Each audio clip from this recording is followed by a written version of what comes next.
धोखे से मारोगी तो अफसोस होगा।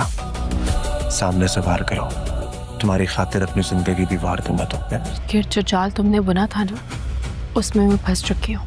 तुम्हें धोखा तो नहीं दिया, आपकी वजह से शिफा नाश्ता छोड़कर चली गई। तुम्हें इतना बुरा लग रहा है तो तुम भी चले जाओ उसके साथ। अगर दिल से चाहा होता ना तो यूं मेरी जिंदगी बर्बाद ना करते तुम। हर उस शख्स से दूर हो जाओगे जो तुम्हारे करीब है। इतनी नफरत? ये तो कुछ भी नहीं है। अब अगर आपने मेरी बीवी से मिसबिहेव किया ना तो आपका सामान निकाल कर बाहर फेंक दूंगा। कहीं ऐसा ना हो किसी दिन तुम्हारी जान ले। इस बार शाज़र की ज़िद ख़तरनाक हद तक पहुंच गई।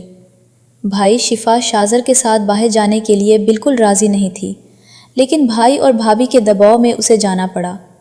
वो शाज़र को साफ कहती है कि तुमने अपने ही दोस्त मुआज़ को धोखा दिया और तुम बहुत घटिया इंसान हो।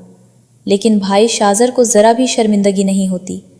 वो उल्टा कहता है मोहब्बत और जंग में सब जायज़ है, यानी शिफा को हासिल करने के लिए वो हर हद पार करने को तैयार है। ये बात सुनकर शिफा वाकई डर जाती है। वो घर वापस आकर इस रिश्ते से इनकार करने का फ़ैसला कर लेती है।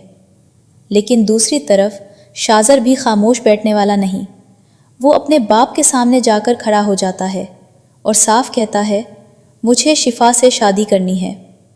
जब बाप इस रिश्ते से साफ इनकार कर देता है तो शाज़र अपनी जान को ख़तरे में डालकर अपने बाप पर दबाव डालता है।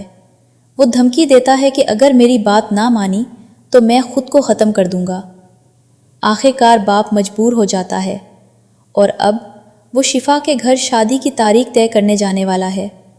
अब देखना ये है क्या शिफा शाज़र जैसे ज़िद्दी इंसान से शादी के लिए राज़ी हो जाएगी या फिर इस रिश्ते से बचने के लिए कोई नया रास्ता निकालेगी।